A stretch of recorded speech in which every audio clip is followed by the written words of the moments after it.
we'll get them answered at the end. And take it away, Kate.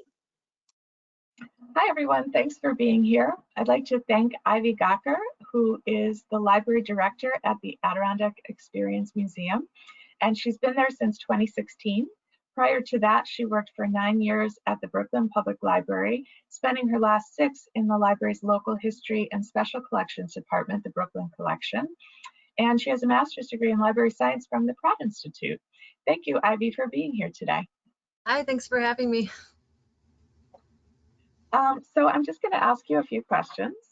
What is a typical day like for you at your library?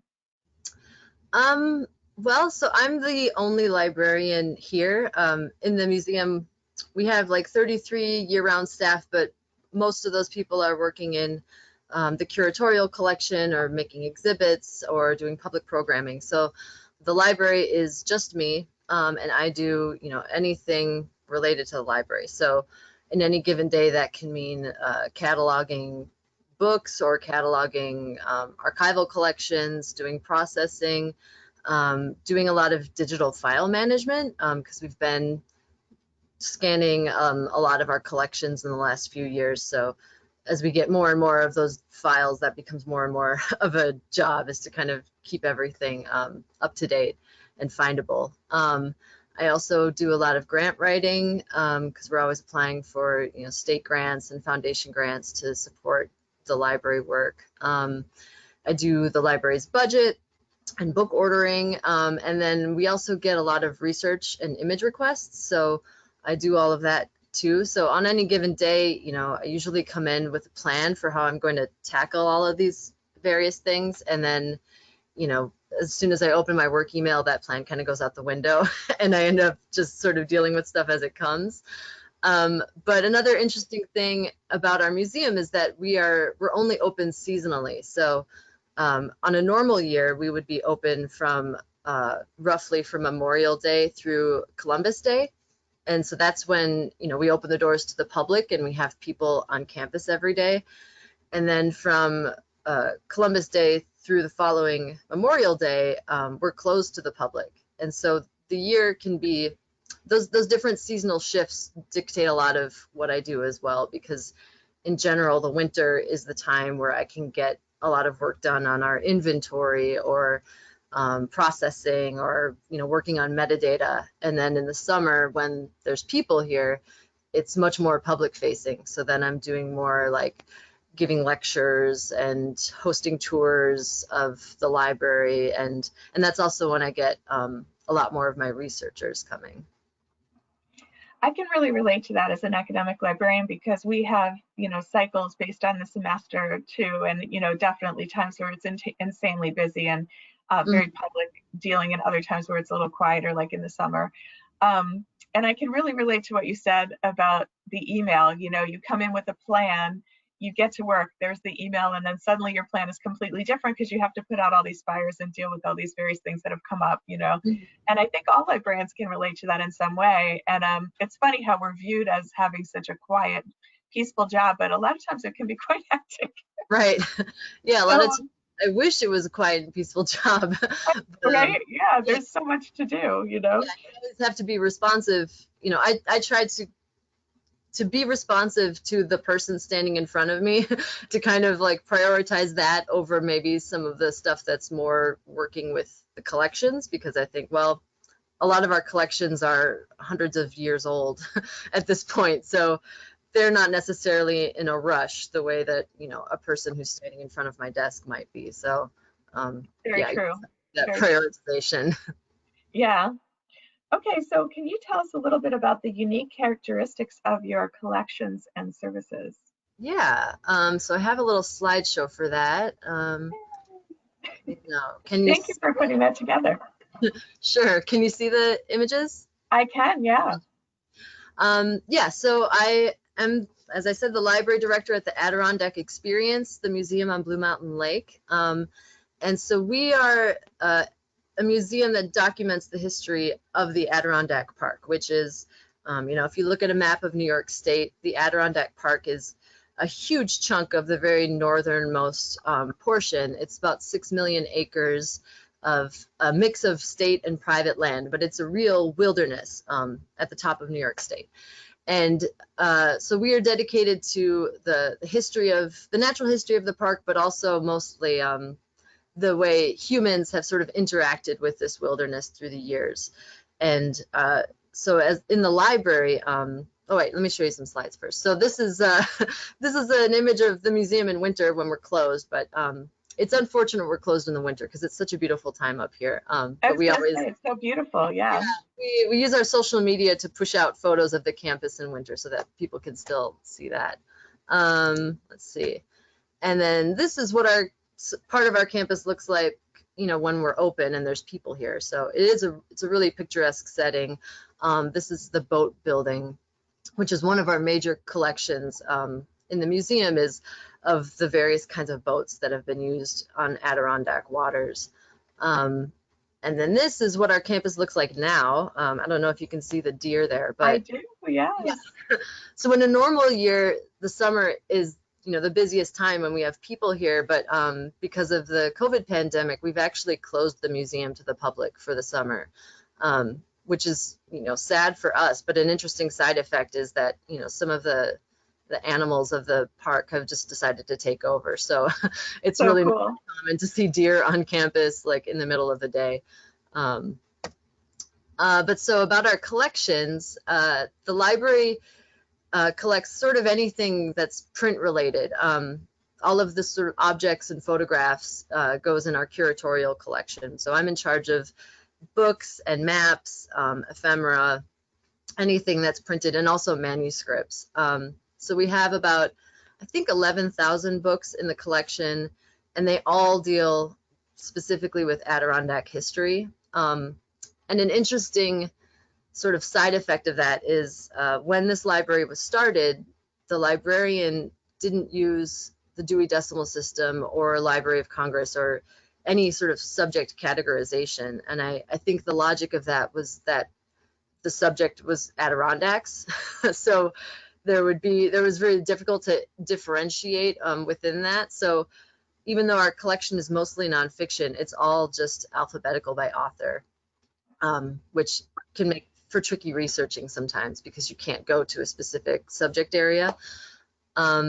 We also have about 3,000 maps. And so what you're seeing here is an early map from, I think, 1890s of the area that would become the Adirondack Park. And that yellow dot in the middle is the location of our museum in Blue Mountain Lake. So as you can see, we're really smack dab in the middle of the park. We also collect architectural drawings. So this is on the top, it's a little faded out, but hopefully you can see it. That's an architectural plan for one of the ice palaces that they build every year in Saranac Lake for the Winter Carnival. And then in the lower right is some plans for the interiors of a great camp, because in the Adirondacks, they're sort of famous for having these opulent, rustic mansions built by, you know, Gilded Age wealthy people up in our park. So that's kind of the spectrum of the architecture stuff that we have.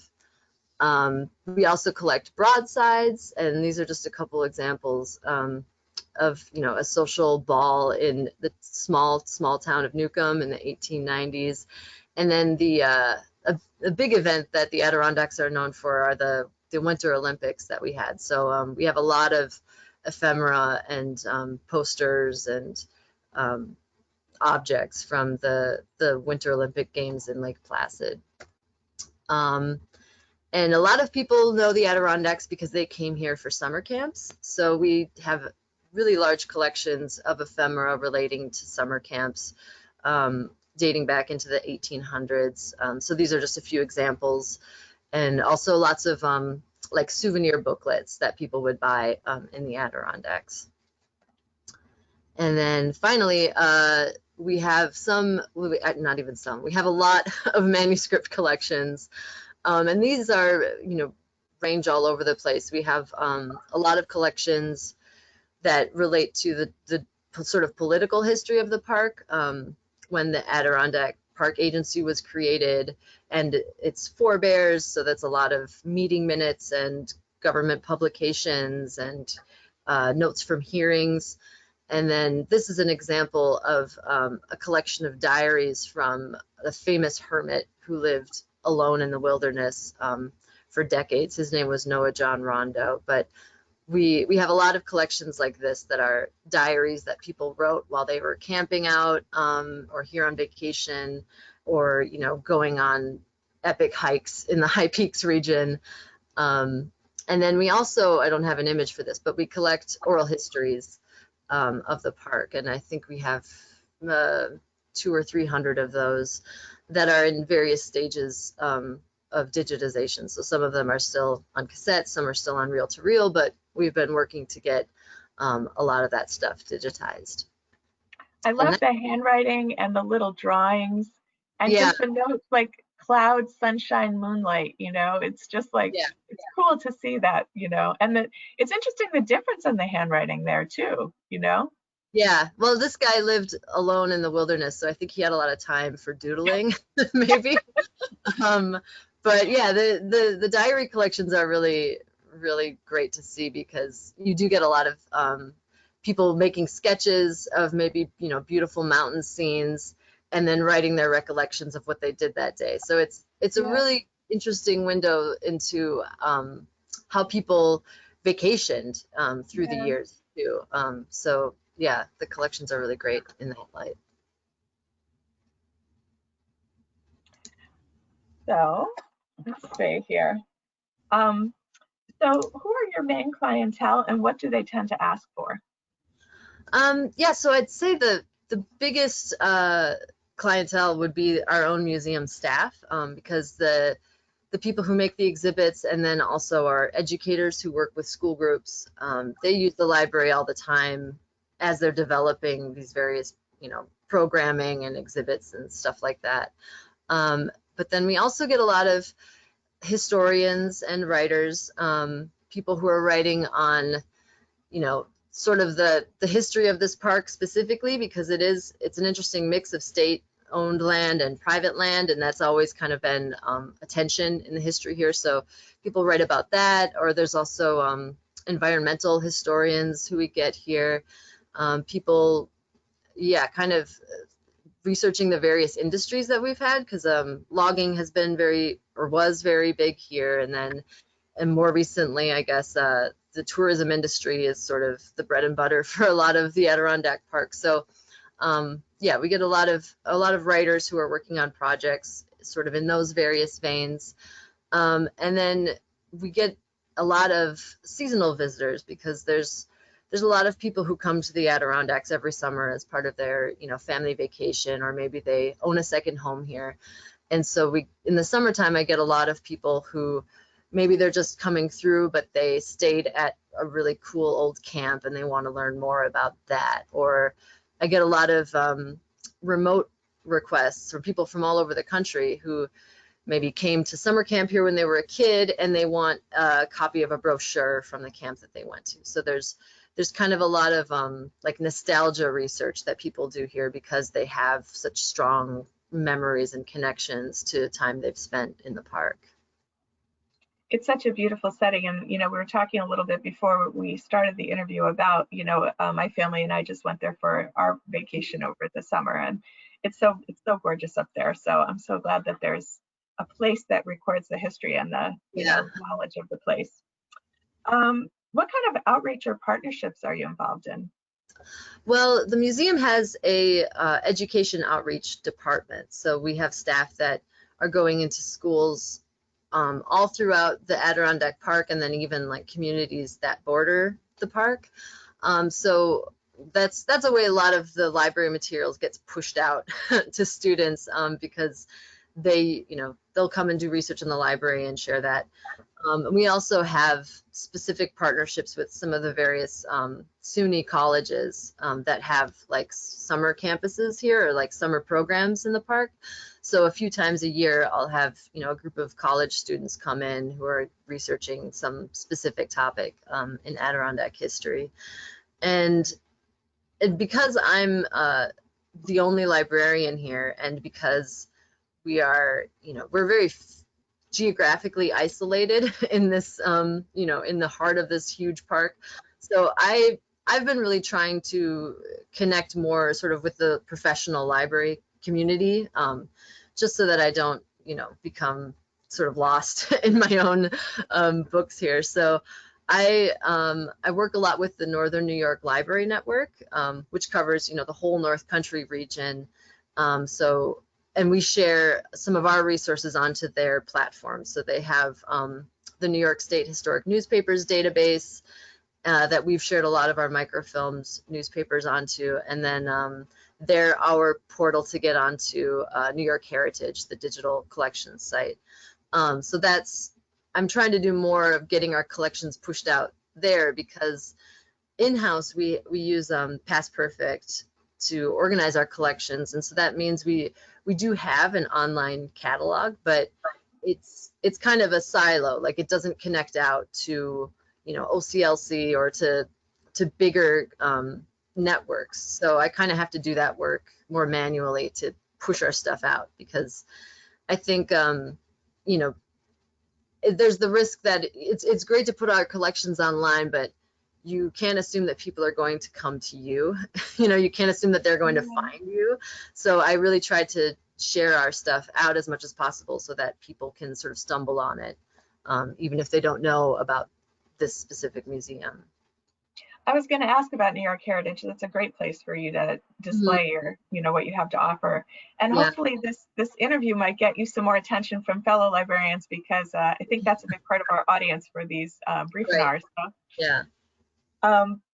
So how have things changed in your library since you started there in 2016? And how would you like them to change in the future if you get to have your way? You are the director, so I guess you do. What kinds of changes would you like to see? Well, so when I came here, I replaced a librarian who was retiring, and he had been here for 35 years. So, and this museum's only been here since 1957. So, a lot of the lifespan of this library was under one person's tenure. And sort of the difficulty with that is that a lot of the information here was just in his brain. And so since I've been here, it's almost 4 years now, but I'm still like really working to learn everything that's in here. And part of my issue has been this library was pretty analog up until 2010 and on. So I didn't show this slide, but we still have a card catalog that we're kind of relying on. So a lot of what my focus has been has to sort of get all of that analog stuff into a digital catalog, for my own sake, for my own research, but also to hopefully like empower our users to find stuff for themselves. Because as I think I mentioned, since this is a remote location, and since we have snowfall half of the year, it's hard for people to actually come to this campus, and especially now because of COVID-19. So we really need to work more and to get all of our collections, if not actually like scanned where you can see images, at least to get a bibliographic record of everything we have here out online. Because my goal is to really empower the researchers to find things for themselves, and then they can give me a call if they need help with this or that. But especially since I'm just one person, it really makes my job easier if the end user can do some of that work for themselves. So moving things into digital has been a big priority since I've been here, and that's something we're constantly applying for grants or coming up with projects just so that we can move more and more in that direction. It makes sense. It makes a lot of sense. Yeah. And have you noticed since you started doing that you're getting more users or different users than you would otherwise? Yeah, and that's always so rewarding. Like, if you put up a new finding aid or you digitize a set of maps and you start getting research questions on that material, I mean, then you're just like, that's what I'm here for. It's working. Yeah, so I mean, and then that's funny because, you know, of course, once you put something online thinking like this is going to make everything easier for me because now people can get what they want, but it always does just generate more questions and you know, more interest. And I mean, and that's all a good thing, but it is a bit of an illusion if you think I'll just digitize everything I have and then my job is done. It's like, no, no. That's just begun because now people know where it is and they want to know more about it. Yeah. No, that's a problem I'm happy to have. Well, it's such a pleasure talking to you. I think that we have some questions from the audience, and Becky was telling